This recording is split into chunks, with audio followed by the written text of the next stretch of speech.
Let's fix that. All right, I am actually going to stop this stream and restart it real quick. Just because I'm going to stop this stream and restart it real quick because I don't want the archive to be bad. So I'm going to redo that.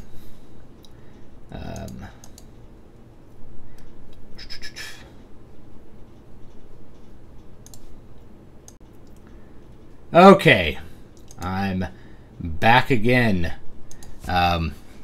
David Stewart here. I'm going to be copy editing this wonderful book right now. You get to hear me live read some of the book. This is what the book looks like. It's called The Water of Awakening. It is a high fantasy, adventure fantasy novel. Available from Amazon.com. Links are going to be down below in the description, so please do give it a look. Paperback will be out next week, as will be ebook. You can pre-order the ebook now.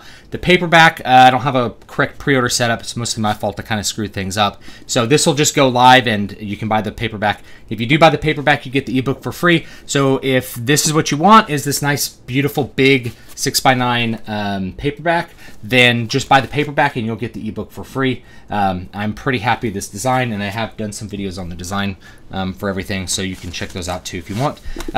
This is the way that I tend to copy edit. So here's my written manuscript here, and I like to read it out loud and voice act it because characters have voices in my head, and so it's also a chance for me to work on voice acting. But I find that when I read something out loud, what I get is a much better ability to catch mistakes. When I read something silently, I tend to do this autocorrect in my head, where I see what's there, and then instead of seeing what's actually on the page, I autocorrect it to what I intended for it to be rather than what's actually there. So when I read it out loud, it creates an extra kind of cognitive step where I'm really looking more closely at the words. I'm seeing more clearly what's on the page, and I'm able to actually catch a lot of the typos that are there. So this is mostly a copy editing experience. This is not a structural edit for the most part. This is just going to be copy editing, finding typos and that sort of stuff, or repeated words. This is just a good method for me, and you'll have to put up with my voice acting. Some people like it, other people obviously are not going to like it, but that's how it's going to be. I am doing well today. Trying to get this much book finished with the editing before Monday. Monday's when I have to have the ebook file finished. I don't have to have the paper book file finished right at that minute, but I'm going to try to finish both at relatively the same time. The paperback, here it is. That's going to come out a little bit earlier than the ebook. Secret information there. So if you want early access to the ebook, technically you can buy the paperback when it goes live. You will get the ebook for free with the paperback. Okay, so I'm on chapter 8, The Wastes. Okay. Paradan's power returned once they had left the valley, and the mage lit up a few bushes on fire just to feel right again. They decided to rest at midday amongst some oak trees, where Paradan fashioned an enchanted fire to break the wind that went swirling over the mountains and amongst the ancient trees. At last they were able to tell of what they had seen the final night. Paradan had hid and moved stealthily among the stables, recovering the horses and most of their equipment after sapping the stable worker with a set of blacksmith tongs. Unfortunately, Helga's sword and crossbow could not be recovered. Paradan's own sword was gone too, but he had replaced it with one taken from the blacksmith. It was sharp and well forged, but had yet to be polished. Once settled, Helga removed her armor to find herself covered with bruises and cuts she had barely felt. I am making a note right here for an edit I'm going to do. None of them were particularly deep, but she was upset to find that some spear point or sword had cut her forehead right below the lip of her helm. "It will scar," Paradan said, applying a stinging salve to Helga's wounds.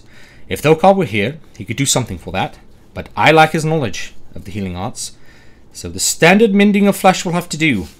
I personally think it will not do much harm to your beauty." "Thank you," Helga said. "Perhaps I do look like a warrior woman. Maybe that is why the soldiers obeyed me." "More than likely they saw a glowing, radiant ghost and were terrified of that. Remember what you look like." Oh, that's... sorry. I'm going to make a note here. That's actually one of my ravens talking. "More than likely." I like my voice for that. "More than likely they saw a glowing, radiant ghost and were terrified of that. Remember what you looked like," Zim said. peeking. I know this is not the best reading right now, but bear with me. Pecking through some flatbread Helga had given him. I would have been frightened of you had I not already known you to be just a girl. Come now, Zul said. Can we really keep calling her a child? I said girl, not child, Zim said. Silly girl, Zald said. He flapped over to Helga's helm and sat on it, then laughed. Adelthor called me Antolinara, Helga said. Ah, yes, Bearden said. I heard you proclaim yourself thus. Did he really think you were the hero of legend? Bearden pursed his lips. Of course, he would know what she looked like, considering he was there.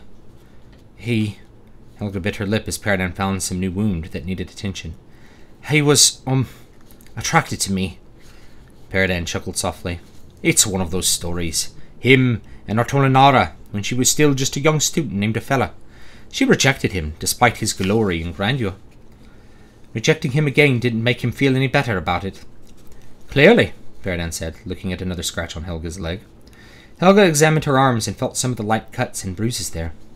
Still, I wonder why the weapons had so little effect. I took blows that should have split my skull, or cracked open my chest. I think it has something to do with you being here and there at the same time, Bearden said. He nodded to the mail coat which sat on a nearby rock. Though this armour is very fine and surely protected you well. It is perhaps the best work I've seen in terms of detail, and I don't recognize the metal. Keep in mind I have lived a very long time and seen many things. It belongs to Artolinara, or at least that is what Adelthor told me. Bearden smiled and sat up on his haunches. You don't say. He looked more carefully over the armour. This is why I travel with mortals. Correction. An elf can live a very long life indeed, and you quick children have a way of surprising even me. He laughed merrily. Helga found herself smiling. There was a whole armory of this stuff, you know. You could be wearing the armour of some hero too. Bearden laughed again. Pity. It's not every century that you come across the pattern work of the Dark Elves. His smile faded. I do not think the army alone was what aided you. The food you ate there held part of you to the Mist Realm, and I cannot even really speak for the food you were able to conjure from the Prim, if that is what it truly was. It takes a powerful will to conjure things in the Fae, more powerful than any mortal. Is that where we were? I don't think so, but perhaps some reflection or remnant of it in Niflheim. I will have to spend some time to ponder it.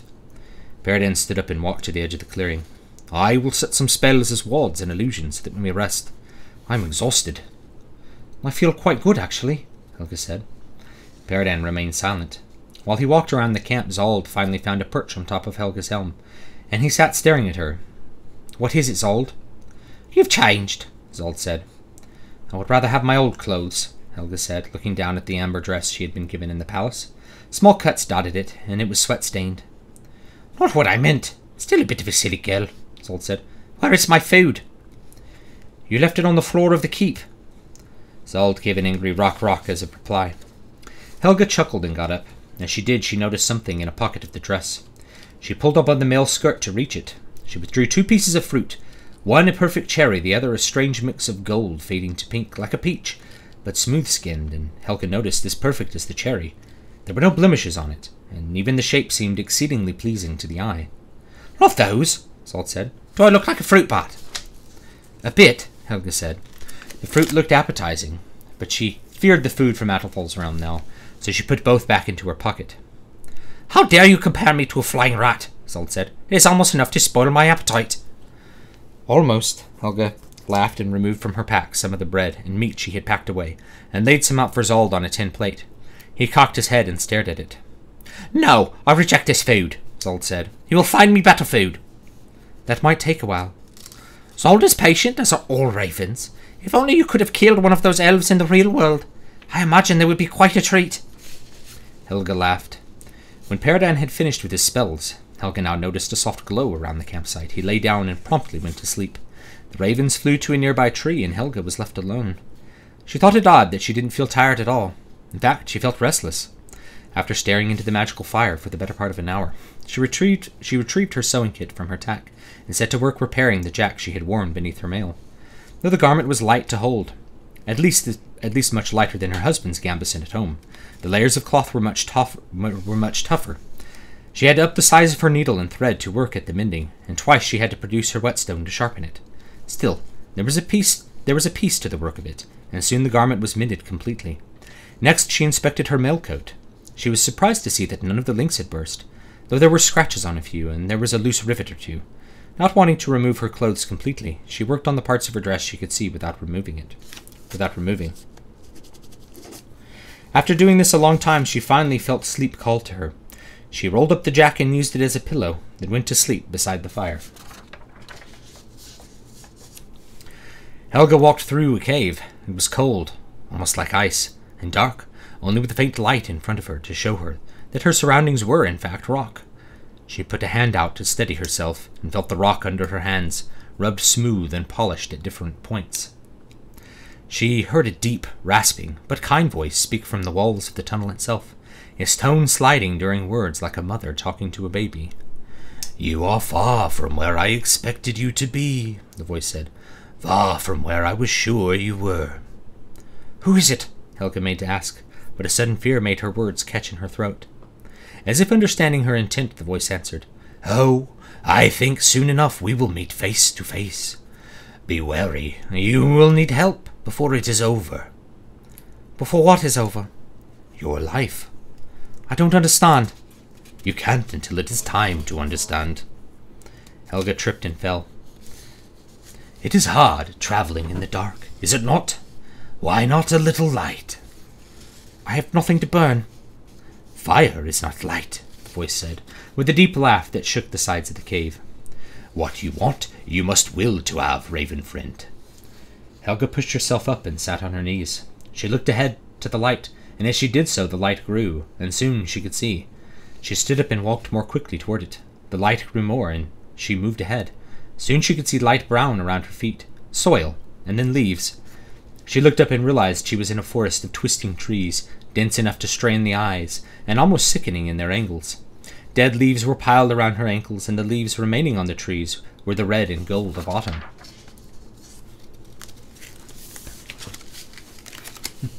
Hey, Po. Welcome. Helga woke in the early morning. Paradan was already up, packing the horses. "Sleep well?" he asked without turning to look at her. "Where are the ravens?" "You know them, off somewhere. I don't think we'll be rid of them that easily." "Good," Helga said. She got up and put on the newly mended jack and her new mail coat, laced up her new high boots, and put her helm atop her head. "Are we going into battle?" Paradan said, pausing to smile at her. "It's not very heavy, and somehow I think I'll feel better with it on. Braver." "Suit yourself," Paradan said. He laughed. Helga rigged up a leather catch for the spiked bottom of her poleaxe, and when they rode, she let it lean against her body and stand up tall, like the lance of a knight. "Helga, proud daughter of kings," said Paradan as he watched her ride out of the campsite and into the wind. Paradan was right, and soon the ravens returned, bickering now over who could perch atop the poleaxe. Zald negotiated his place, but soon wanted to recant on his deal, finding the bobbing and the swaying of the weapon to not be at all relaxing. He ended up settled on Paradan's cantle. The mage, being in a good mood, allowed the bird to remain with only the occasional accidental elbow to the beak. At midday, they decided to rest the horses and have a meal. "I wish I had my crossbow," Helga said as she chewed on a particularly tough hunk of dried meat. "And I miss it, and my husband's sword." "He's getting the better one in trade, I'd say. I don't think your township makes swords quite like the dark elves of old. The crossbow is useful on the road, 'tis true. Twice I've seen fat rabbits that would make a feast on the road." "Why did you not kill them? Throw a fireball at them?" "Why not hammer a nail into the wall with a battering ram is as good a question." Zim croaked and hopped up and down on a nearby rock. "We could help you catch fresh meat. Come, and bring your long weapon." Helga sighed and got to her feet. She picked up the poleaxe and followed Zim, who flew off into the bush. He disappeared from view, and Helga sighed with exasperation. Then she heard one of the worst rackets she could remember assault her ears. It was like a mixture of a crying baby and a dying pig. Before she could react, a rabbit was running out of the bush, pursued by a loudly rocking raven. The rabbit sped past her foot before she could try to poke it with the poleaxe. Quickly she twisted and threw out a hand, knowing it would find no rabbit. To her surprise, the rabbit rolled over on the ground 6 feet away, thrashing at the dirt. Zald then flew down and landed on the bird.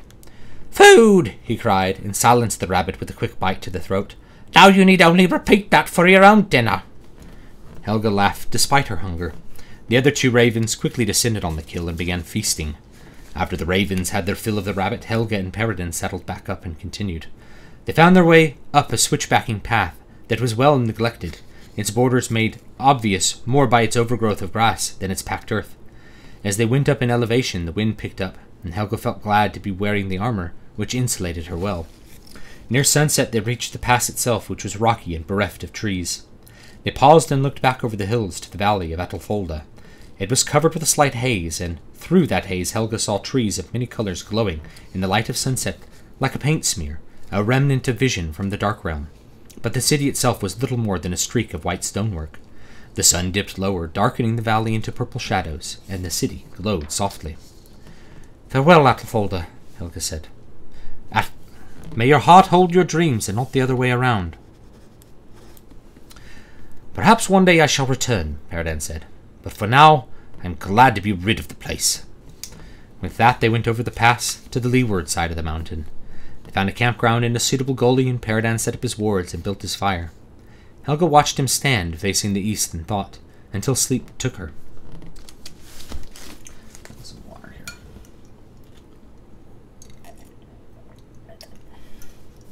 Thank you all for joining me.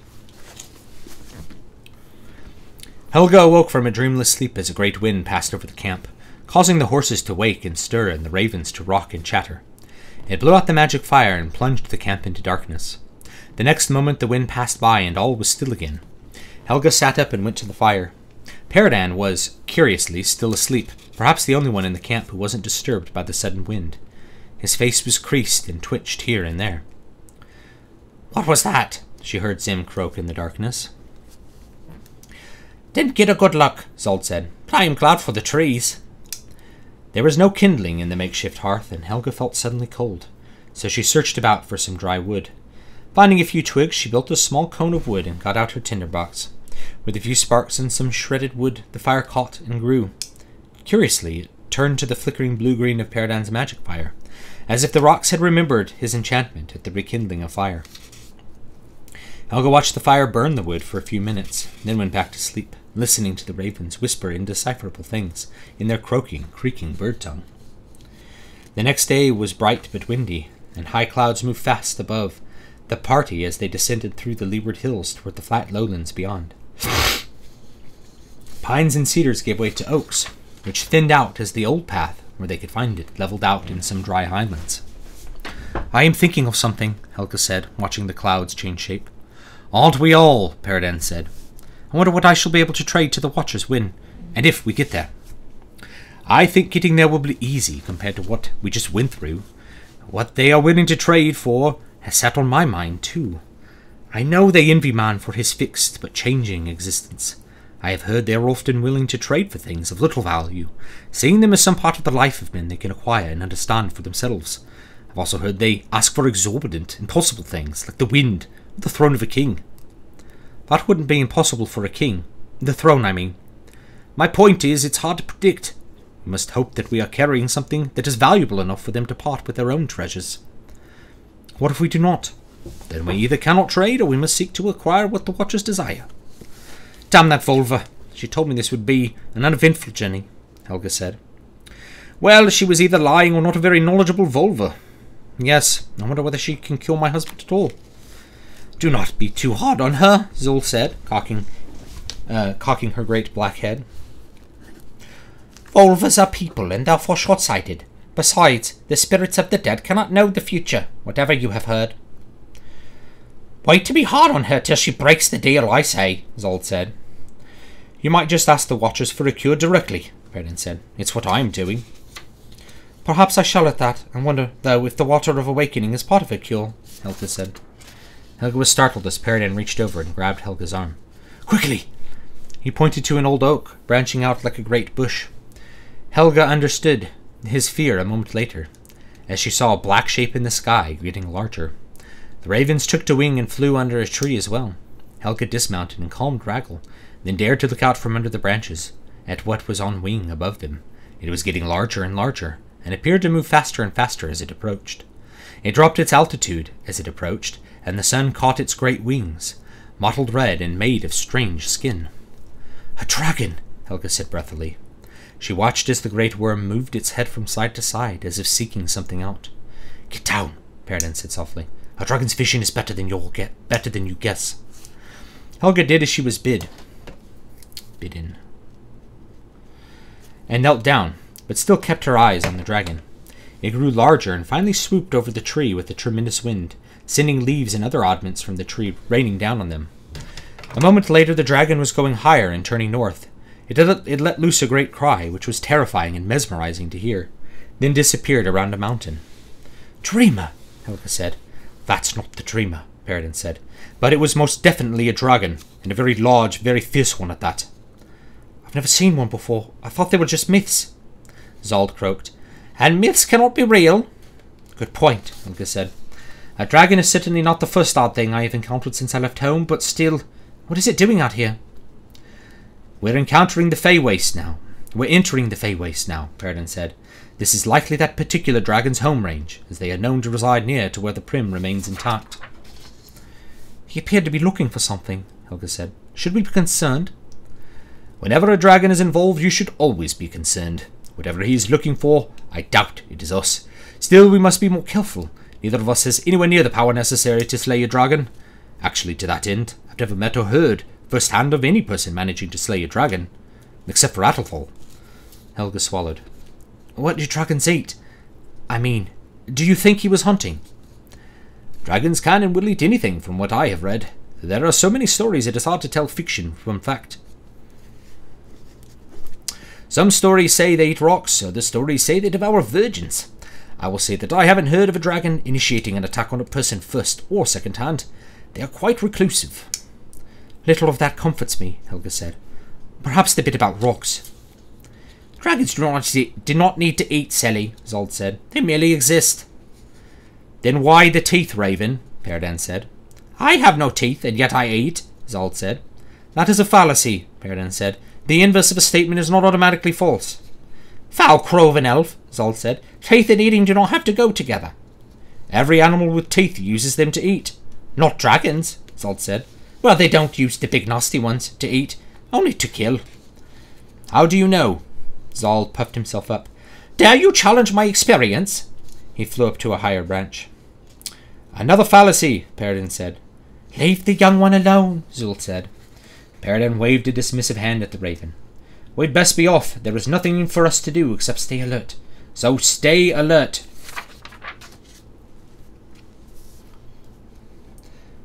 Fact, fiction, and faction. Yes, so that'll be fixed. Give me 1 second here. Let's try... Yeah, let's try that one. There we go. Let's see the cover while I'm reading this. They camped a night in the highlands. Peredan took special care to obscure the fire from a possible dragon, but none came that they were aware of, and the night passed by in relative peace. The next day the dragon was absent again, and again they camped, this time on the slope of some rolling rocky hills that marked the end of the highlands and the beginning of the descent down into the true Fey Wastes, obscured by mist.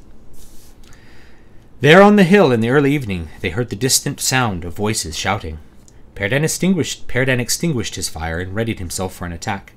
Helga had not yet removed her armor. She put her back to a tree and gazed out into the starlit night. Light leapt up from the mountainside to the north, far enough away, and yet too near. If it was truly fire, it was magic fire. Colors of blue, green, and purple flashed and died, and trees burst into flame. The fight was too distant to make out clearly any people, but as they both watched the fires burn, they saw the shadow of a much larger and easily recognized form pass in front of the flames. "The dragon," Zim said. "He comes to feast on the dead." "There's a dim man over there," Peredan said. He had produced a telescope from somewhere in his tack and was twisting it furiously, focusing here and there. "I can tell from their magic they are dimmed by the Mundus. The magic is much more primal than that of any elf, more chaotic than that of any human. Are they picking a fight with the dragon?" The question was answered with a mighty breath of fire that lit up all of the trees in the fighting area. They watched through the shadows of the flames, the dragon land and roar, and flap his wings and swing his claws, with tiny shadows fleeing. "Here," Paradan said, and handed Helga the telescope. She began to tremble as she watched through the telescope. She could see the flames leap up from the dragon's mouth, and his claws flash against tiny people, and, to her horror, he was eating them. She swallowed hard as the dragon turned its head, and its glowing eyes, just for a moment, seemed to stare back at her. She put the telescope down suddenly. "I guess we know a bit more about the diet of dragons," Helga said hastily, handing back the telescope. "This one has a keen taste for flesh." "I will set some wards that will obscure us from him." "Magic does not work on dragons, mage," Zim said, "and that includes illusion magic. Our best hiding would be beneath leaves and without shiny things. Unfortunately, there is nothing we can do for the smell." "What smell?" Helga said. "You stink," Zold said. "You are very smelly, and dragons can smell very well." "Said by the carrion bird," Paradan said. "They are the experts, Paradan," Helga said. The ravens laughed. Helga had to be content spending the night sitting against an oak tree, her poleaxe across her lap, sleeping only in fits. Every time she went to sleep, she was haunted by great yellow reptilian eyes and a deep, rasping voice crawling in her head. She saw the dragons of all her imagination pass by as sleep came, and then saw them vanish in fearful cries. Every time she awoke, Paradan was awake as well, watching the stars in deep thought, a hard look on his face of determination and sadness. One time Helga was certain he was talking softly to himself in an angry, bitter tone.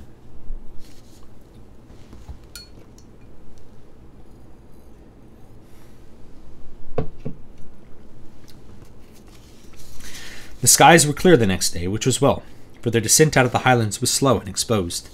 Before midday they had crested a rocky ridge and looked down upon the true wastes of the Fae. The ridge fell steeply down, nearly as sheer as a cliff, with little sign of road or game path. It was rocky and grey, and turned the stomach if looked at too long from the heights. Small waterways trickled in many places down the endless slope, creating a spiderweb of wet miniature streams and dripping waterfalls. These waters, which seemed to spring out of the rock like leaks in a dam, landed in a swamp far below them, which was obscured by strange moving mists. These mists continued away for what looked like many miles, fading only in the distance at a long line of bright green trees. Here and there a plume of steam rose, but otherwise the plain seemed homogeneous.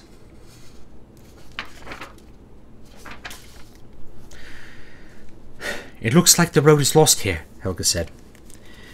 "Here is a threshold, in more than just height," Paradan said. "From here things will not be as permanent as you are used to. We are still in Midgard, but these lands are still shaped by the wills of the Fae. A path would be of little use, for it would shift beneath us. We would have to forge our own anyway."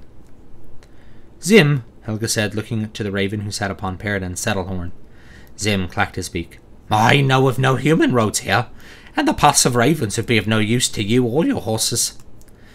Paradan gazed with hard, squinted eyes at Helga. "Do you wish to continue?" "I have no choice." "There is always a choice, Helga," Paradan said. "Your peril awaits." "Then I wouldn't want to keep it waiting," Helga said. She nudged Raggle. Horse and rider went forward over the edge, although slowly. Paradan followed, laughing. They picked their way down the rocky slopes for the entire day, their eyes often on the skies. The ravens had tired of the descent rather quickly.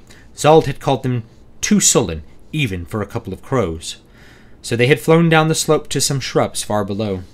Helga often caught Paradan mumbling to himself, especially when he was looking out to the forest on the edge of vision. Once, when she noticed a particularly harsh series of strange words, Helga called out loudly, "What?" "Nothing," Paradan said. "I was merely trying to remember my incantations."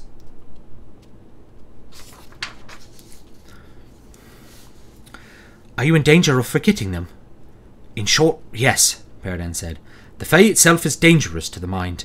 There is much to learn, but also much that may be forgotten." "You need words to use magic." "Yes and no. The words are the way to find the path to the true identity of the magic spell, the true concept of what it is. It is very difficult to find magic only in one's mind without the words to guide thought." "What should I remember then?" "I'm not quite sure. If you were a warrior, I would say to ponder your martial lessons." Paradan grumbled.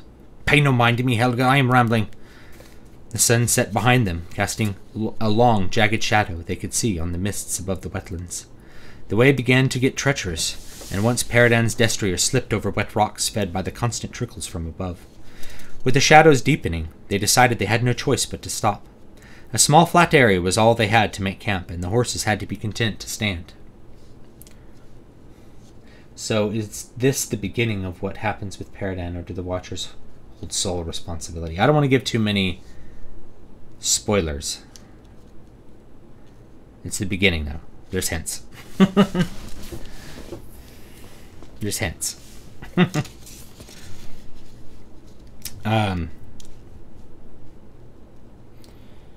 was I? Here Helga drank deeply and filled her water skins from a nearby trickle. The water was cold but clear and tasteless, refreshing after the dusty, muddy fare of the dry highlands. She sat on a rock and watched the purple shadows stretch across the wet plains to the forest beyond. As the sun set, all the land turned shades of blue, and the sky darkened. But the forest remained lit with pale light, as if a shaded sun shone there alone. Zald landed on a nearby rock and began picking at silver buttons on a leather thong on Helga's scabbard.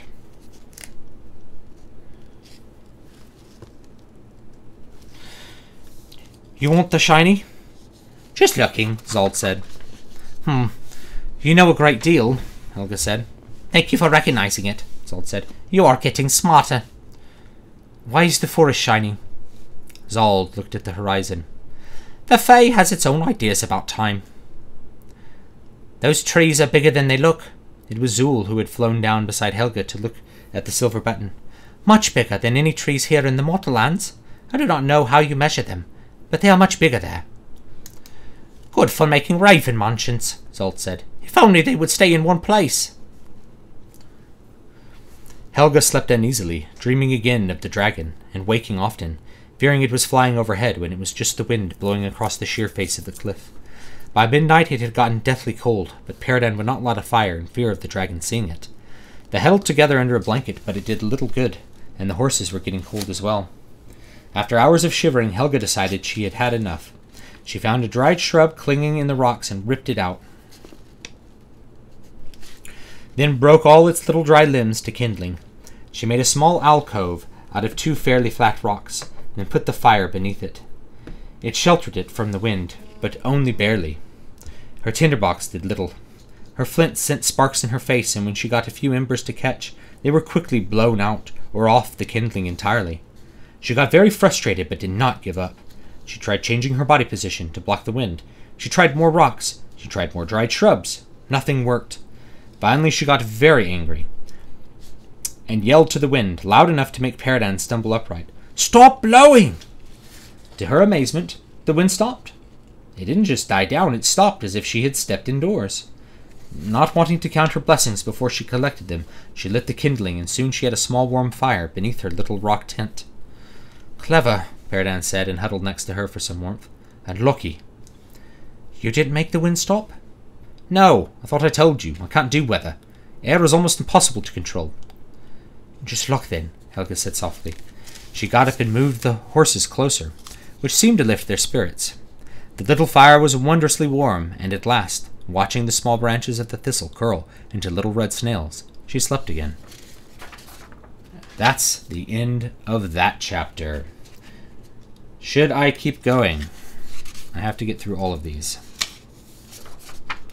That was chapter 8, I think. What was that? Chapter 8, The Wastes. Alright. I have 3 days to get through all this, so I'm going to do one more chapter for this live stream, and hopefully it will go pretty easily. The next morning, Helga and Paradan finished their descent to the misty marshes. Actually, before I start, if you're jumping in right now, here's what I'm doing. I'm reading this aloud. I probably should have like Reaper open recording it, but whatever. I'm reading this aloud as a means of copy editing, because when you read stuff aloud,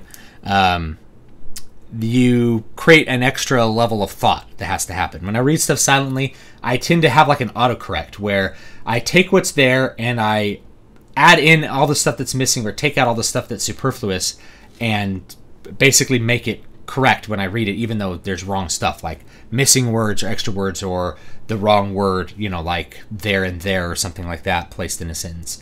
So when I read it out loud, that extra level of thought makes me notice a lot more stuff on the page. I also have this printed out. So looking at something physical versus looking at something on the screen, that to me works a little bit differently as well.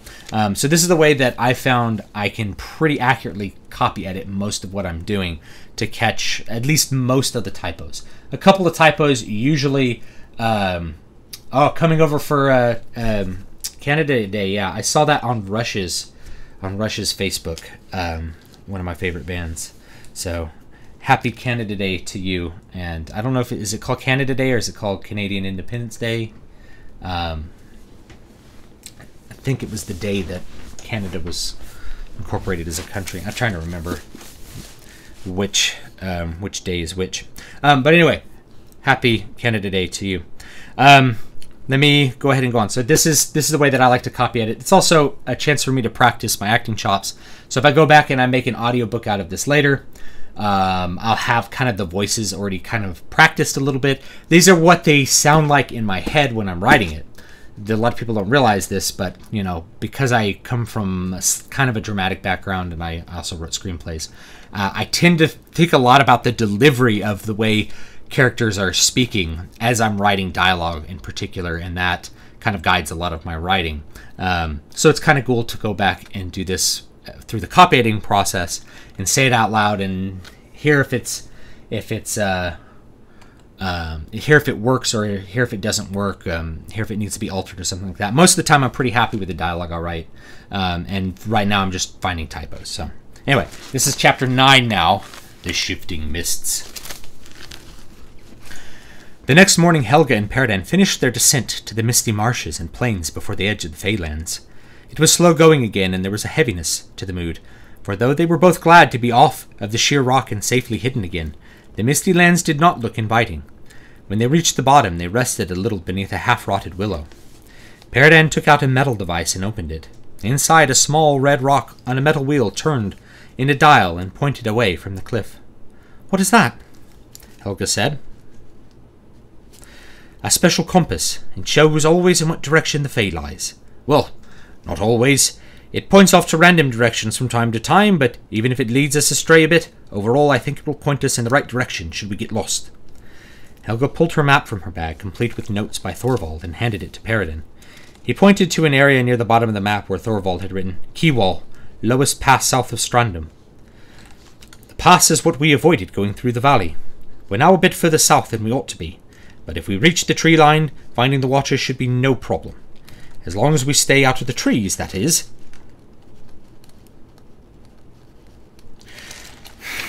The ravens joined them in their usual places as Helga and Perdan led their horses on foot through soggy turf and boggy mud.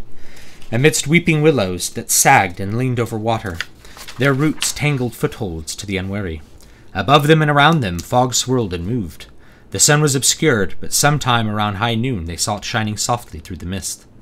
The horses were spooked then by a shadow passing between the sun and the ground. There was a powerful wind around them, and suddenly the mists were moving away, revealing sun and landscape. "The dragon!" Perdan said, and fought his horse over to a shrubby and sad-looking tree, just big enough to conceal the warrant horse. Helga found a different tree nearby. She looked out and could see nothing, but where the dragon had flown by, the mists had parted, and they could see well the landscape in front of them. Slowly and hesitantly, they both moved back into the mist, away from the cleared area. "This cannot be coincidence," Helga said. "The dragon is hunting us. He has to be." "Then why has he not caught you?" Zim said. "He flew right overhead." "Yes," Zim said. "Precisely. If he knew you were here, as he was able to fly overhead, he probably would have just flown down and eaten you, if that is what he wanted." "And why not eat you?" Perdan said. "Carrion birds are foul eating," Helga said. "It'd probably be fine." "We'd be fine because we are clever," Zold said, "and because dragons like us, and those that don't like us cannot catch us, and we are smaller than people. Not a good meal by comparison." "Certainly, I would rather eat people than a raven," Zold said. "Well, ravens," Perdan said, If he is not hunting us, why pass so close over us, and now so many times? Do I look like the sort of bird to know the mind of a dragon? Zim said. No. Then why did you ask me? Rhetoric is lost on you, Peredan said, waving a hand at the bird. Perhaps he's trying to show us the way, Zul said. I see a clear path forward. No mists to obscure the vision. Peredan laughed. Of course. No, I think we have just been lucky. But Helga is right. He must be searching for us, for some reason. Let us not give him the opportunity to find us. Peredan pulled out his little compass and led them through the mists. Off to their left, Helga could see the strip of clear land, but only dimly. Soon the mists closed around them again.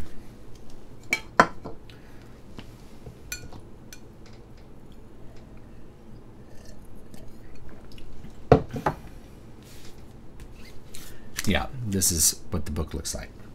So this is like adventure fantasy. That's what this is. Evening fell, but they could only tell by the general fading of light. The mist went from white to red and orange, and finally to purple-gray. They stopped beside a tall, arching tree, bigger than any they had seen so far, and a type Helga did not recognize.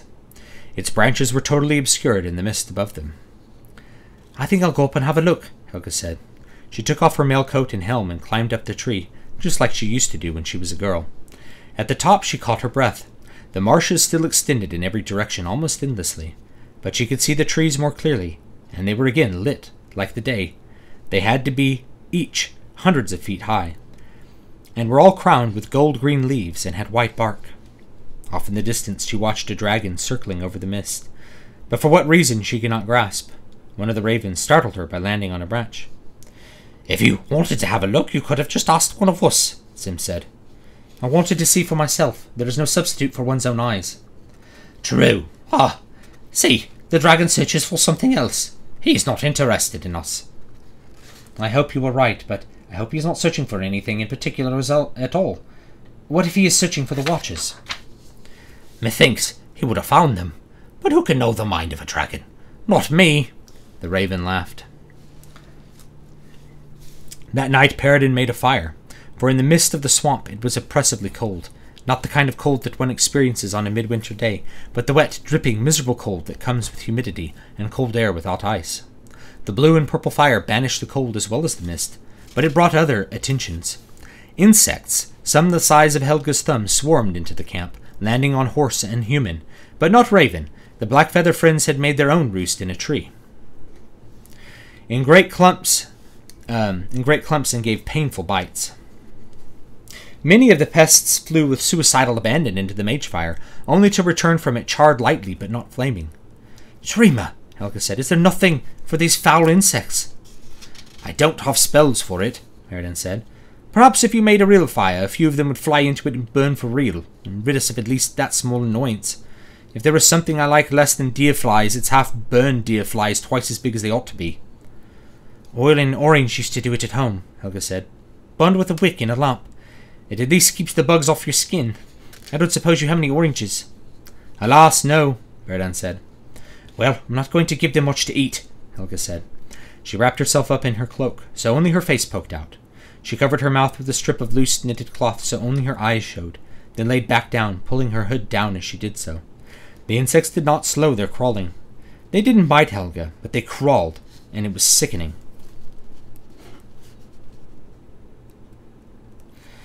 I can't take this anymore, Peredan said. I'm putting out the light. Good, Helga said. The light went out, and Helga noticed for the first time that the mist had a soft glow, like the mist in Athelfall's realm. Whether it was lit by bright stars or was truly luminescent itself, she did not know, but she found it oddly comforting. Peredan seemed less comforted and grumbled to himself on the ground. Helga went to sleep and dreamt of orange trees in blossom, specifically the little trees tended by the monks of Pastorius in a monastery overlooking Ringfeld. She could smell the sweet blossoms, and as she smelled them, oranges were in her hands.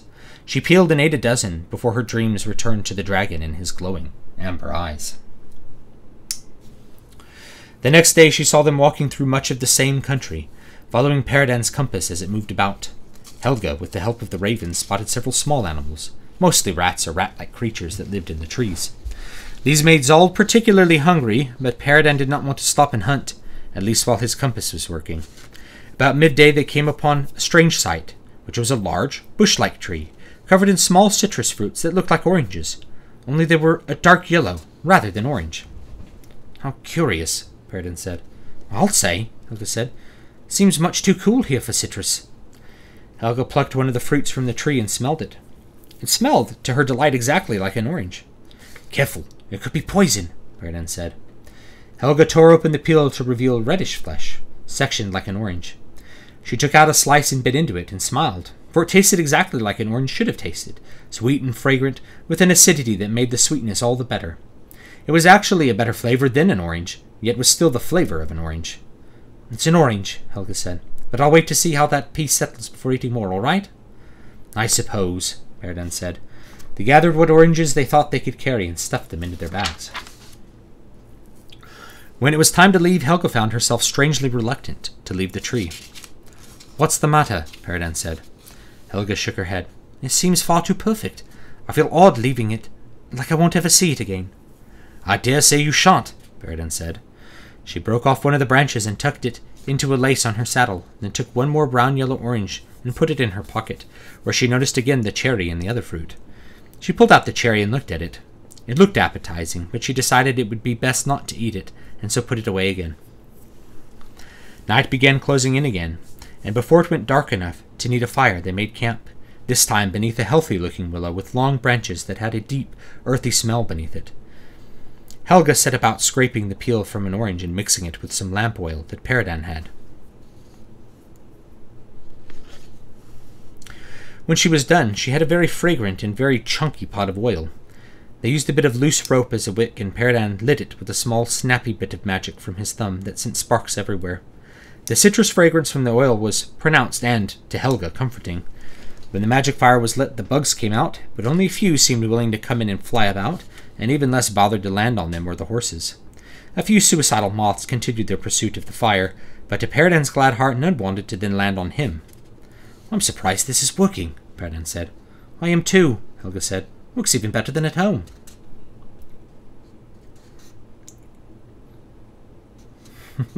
Yeah, she always pulls out the cherry. It's just anytime you put your hand in your pocket, you're like, "What's in there? What's in my pocket?" "Not fair!" Days passed, and the terrain changed steadily, though not enough for anyone's tastes, as it remained marshy turf and swamp in most places. Peredan's compass frequently redirected them, but they never felt like they were going in circles. Each mile brought a deeper sense of travel, that more and more of home was being left behind. The flora changed subtly. The grass blades grew wider. The trees became larger and more twisting. They saw rats and squirrels of odd coloration, spotted and often with exaggerated features. Helga thought she sighted a fox, but it moved too quickly for her to get a good look at it. She wondered often to herself if there were wolves about, but she heard no sound of them and saw no sight.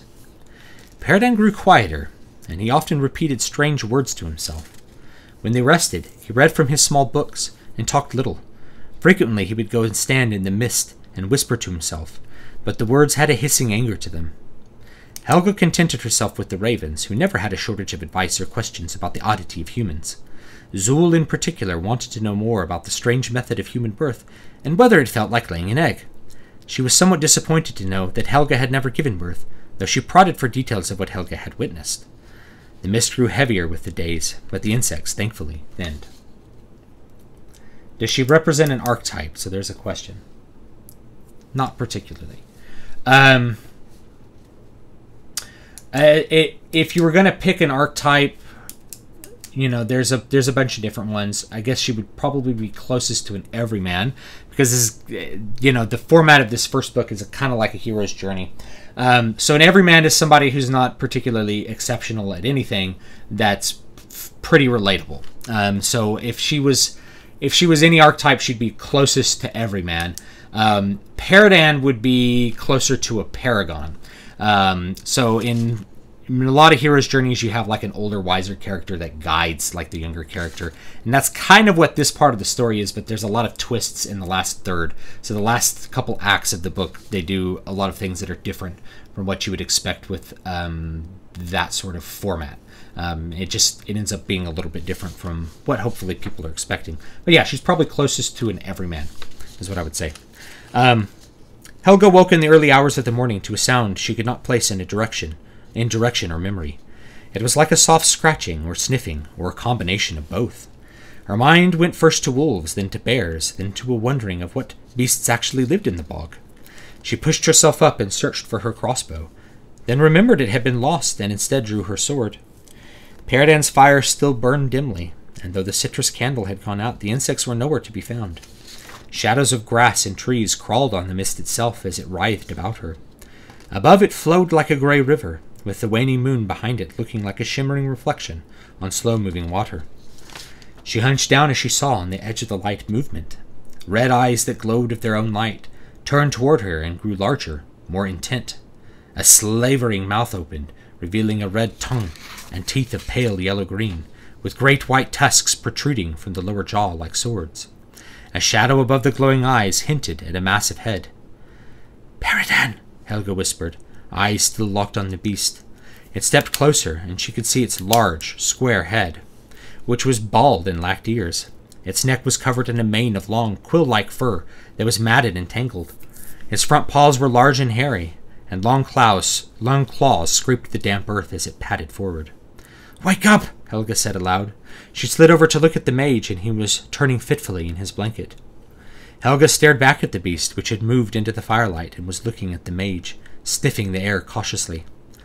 "Wake up for the love of light!" Helga cried, and rushed the bear-like beast, slashing wildly with her sword. The blade bounced and slid over bone and tough hide that covered the beast's head. She dodged a swipe by the claws and slashed and stabbed at the body of the thing, which was covered in quills and long hair. Let's edit that.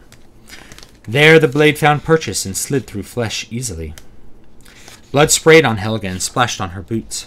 The beast responded by hitting Helga with the back of its paw, sending her sprawling on the ground. It leapt at her, and she rolled away just in time as its large claws slammed to the earth, kicking up a wave of loose soil. Helga had dropped her sword, but saw her poleaxe leaning against a tree. She made a mad dash to it, only to fall flat on her face as the beast grabbed her shoe, gripping her ankle painfully. Helga reached out for the poleaxe, but was inches from its haft. The beast pulled her. She looked down to her feet to see that she had injured the thing in her initial attack more severely than she realized. It was dragging itself, bleeding profusely from a hind leg that hung limp. Desperate, she kicked at the creature. Its hold tightened. Helga reached into the pocket of her dress and found a small orange. She threw it at the burning red eyes, dripping with moisture and quivering with rage. It hit the one on the left and, to Helga's surprise, burst in a spray of juice. The monster howled with pain and released Helga's leg, clutching at its face. Helga did not sit to watch. She stood up and grabbed the poleaxe. With as much force as she could muster, she slammed the crow's beak down into the skull of the beast. Blood sprayed everywhere, and the thing howled in pain as the spike punctured skin and bone. Helga planted one boot on the skull and drew her weapon free, dragging with it a snake of gray brain matter. A river of gore poured from the wound on the skull. Helga took a deep breath and steadied herself, for the beast put its claws back into the earth and straightened its hairy, spiked back. It raised its head and stared at her with one eye. The other was burned, along with the side of its face, into a twisted, blackened mess. It roared, a sound that was both low and high at the same time, like two voices merged into one. "Trima Peridan, where are you?" Helga shouted. She did not wait for a response, but swung her poleaxe again, this time hammer first. The beast put up a paw to block the blow, and Helga fell off balance. She leapt back to avoid a claw swipe. She circled the beast as it eyed her, now cautious but all the angrier for its pain. Helga wished in her heart she had the power she had wielded in Athelfold's realm, the strength and the fearlessness, but her weapon felt immensely heavy, and her arms were tired, her body in a racking pain that hovered outside the fear of the moment, ready to intrude and bring her to earth in tears. The beast leapt at her, and Helga flinched, throwing up a hand to block swiping claws she lacked the energy to dodge. She felt nothing, but the monster reeled back as if its paw was swatted by an immense force, and the mist around it swirled like smoke, then turned inward on the beast's body, as if conscious and seeking some prize on it. Helga did not waste a moment of respite, but leapt forward, feeling a last burst of hopeful energy. The beast reared up and was cut along its shoulder by the spear tip of the poleaxe. Helga thrust upward into its mottled, semi-hairy chest. The spear buried itself down to the hammer, and then the beast was falling upon her. She thrust a hand out to slow its descent as its paws closed around her, and somehow the beast twisted up and away from her, landing belly up a few feet away. Helga leapt forward and swung the hammer into the poleaxe down into the twisted face of the beast. With all she had left, her mind sharply focused on the blow and the results she wished it to have. The skull and its horrific facial arrangement shattered like a pumpkin. Pieces of bone and sinew and brain flew off in different directions. The arms and legs twitched, and then lay still. The jaws split apart, and liquid flesh poured around her ankles, soaking her boots. Helga watched the living nightmare bleed out for a moment. She collapsed to her knees, exhausted. She looked over at the fire. Paradan was stirring at last. He sat up suddenly, waving his hands as if irritated by flies. Fireballs shot off into the night, and sparks jumped from his hands as he twisted in his blankets. "Paradan!" Helga gasped. He leapt up, his hands ready to cast the spell, and his face went blank as it fell upon the body of the beast. "Grim, save us!" he said. "What is wrong with you?" Helga said, feeling suddenly hot and angry. "Sleeping through this! I suppose I'll never wonder how my husband can sleep through the sheep bleating in the morning again. Paradan searched for his staff as he stammered. "I wasn't asleep. I was here by the fire. You were having a nightmare. I watched you toss and turn, but you would not wake. This thing," he poked it with the point of his staff, "this thing I have seen in my own dreams, I think, before, but I cannot say more. How did you slay it?" "I imagine it was magic," Zul said, flying down and landing on the beast. She pecked at the beast-like thing's remaining eye. "A pity we were not around to watch." Zal flew down and shared it with her. "Don't hog the tasty bits," he said. "Magic," Paradan said. "Yes," Zul said, swallowing a part of the dead eye. "It had to be. Look at her. You tell me she could do this with her body alone." "I did not know you were a mage. I did not sense the spark in you," Paradan said. "I'm not," Helga said. "I merely got lucky." "Always like a human to blame luck," Zim said. He was tearing open the beast's chest wound, trying to get at the thick muscle beneath. "You crushed its head, and you ought to know how you did it, since, when we met, you could barely hold a crossbow or swing a sword." Paradan looked at the mist around them. "It takes a strong will," he trailed off, and knelt down beside the beast. "I fear now sleep." Neither of them went back to sleep. Helga, at the request of the ravens, partially skinned the beast, which allowed them to eat their fill and then some. As she eyed the ruined thing over, she was struck by a compulsion to carry some part of it away as a trophy. "I say you take the claws," Zald said. "The barbarians love to wear bear claws, and these are much bigger and scarier. That will make you seem scarier." "The teeth are more useful," Zul said. "Those big ones. They can be shaped into things, if I remember." "They do look like walrus tusks," Helga said. "I shall take them. They might make a fine gift, or a good drinking horn," Helga shrugged. "I shall take the claws as well. I could do with a more frightening look on the road." "I can't imagine that you'd look more frightening, actually. I can't imagine that you could look more frightening, actually," Paradan said. Helga looked down and realized how covered with blood she was.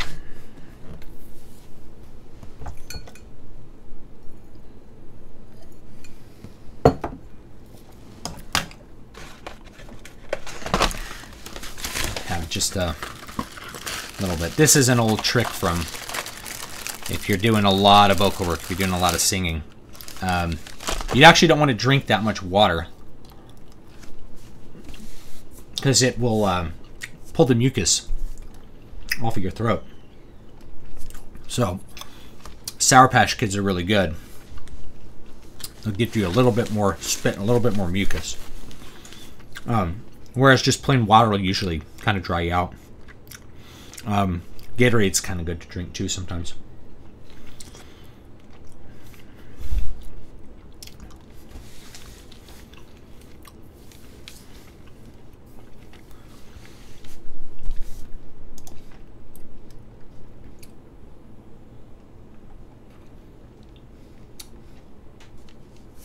Okay.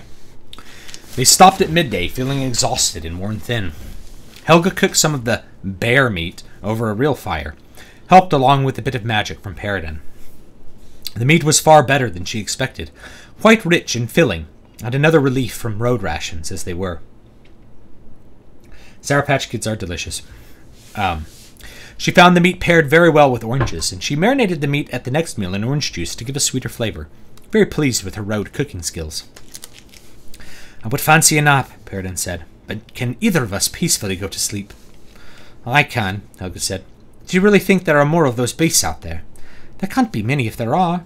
There's not enough to eat here to sustain something that big. Perhaps you're right, Paradan said. We can sleep in shifts, Helga said. I don't know about that.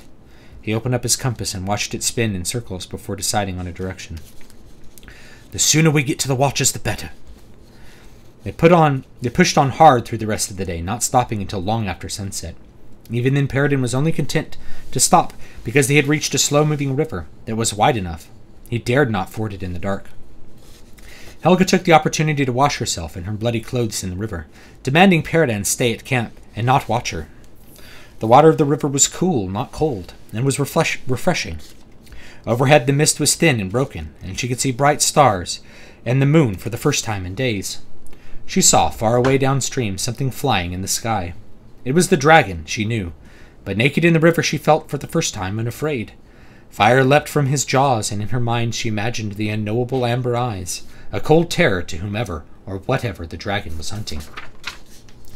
She got out and wrapped a blanket around herself, then returned to the fire where she laid out her clothes on some branches to dry. Zald came down and picked at them here and there. I'll take first watch, Paradan said, staring into the fire with intense eyes. Helga nodded and went to sleep almost immediately. In the morning she folded up her amber dress and stacked her armor on Raggle, along with all the gear she wanted to keep dry.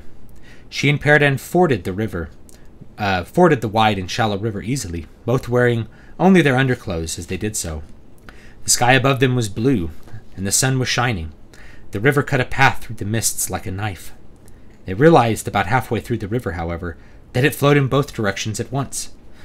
Where they ended, it seemed to be flowing northeast, or what passed for northeast in that tangled land, toward the Fae, but where they had started it flowed in the opposite direction.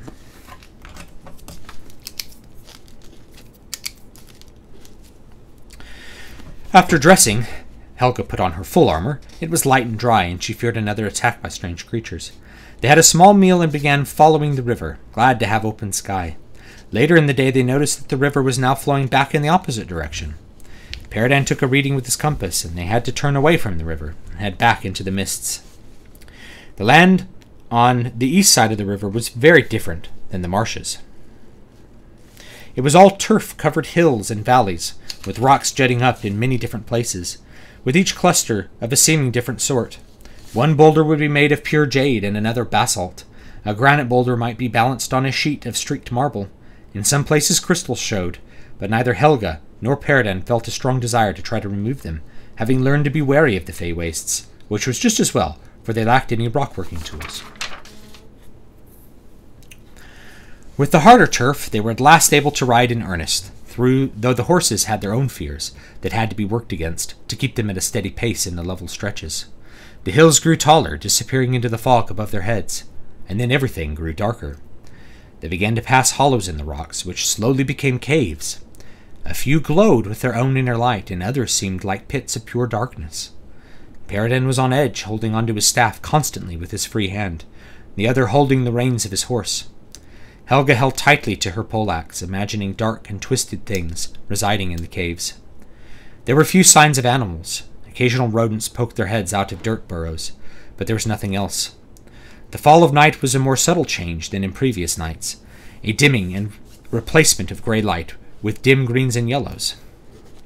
They decided to make camp against a rocky wall, far away from any caves or hollows. They needed no fire to see, for a soft glow from the east provided enough light to see by, but Paradan made his fire in a pile of rocks anyway for warmth and comfort. "We are close, yes, very close," Zald said. There were no trees in which to perch, so he sat upon Helga's saddle. "Tomorrow we shall see the Fae, and probably the Watchers."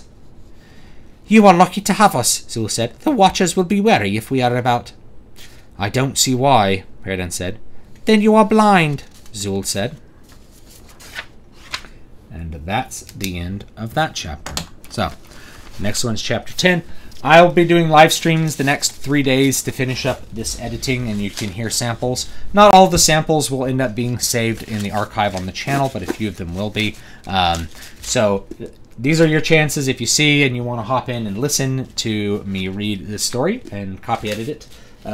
using that method, then you're welcome to do so, and you're welcome to ask any questions in chat. I'll try to answer them as I'm doing this, and hopefully I'll get this all complete and get the final files edited and uploaded within the next couple of days. Once that's done, if you're on my mailing list, links will be down below in the description, then I'll basically give out early access to the book probably starting Monday. So if you're already on the mailing list, then you'll get access to the final copy on Monday. If you're not on the mailing list, you're going to have to wait till it comes out on Friday. Okay, and that's pretty much all I have to say about that. Thank you so much for watching. I hope this has been a little bit interesting. If not, well, then it's been useful for me, and it's been productive for me, and I do appreciate the questions and your support. It's called Water of Awakening. That's the name of the book. Here's what it looks like if you want to get the physical copy. The ebook ebook pre-order is down below. But if you're going to get the physical copy, just get that, and you get the ebook for free on Amazon, and it works just like that. So thank you so much for watching. Here it is, The Water of Awakening. It is high fantasy and adventure fantasy, and I hope you will enjoy it. And give me a review. Let me know what you think. The reviews are probably the best way to help me if you are interested in helping me, because that provides a lot of good consumer information to other consumers, so they know whether this story is for them or if it's not for them. Because I don't want people to buy the book who aren't going to like it. I want people to buy the book who are going to like it. So thanks so much for watching, and I hope you guys will have a great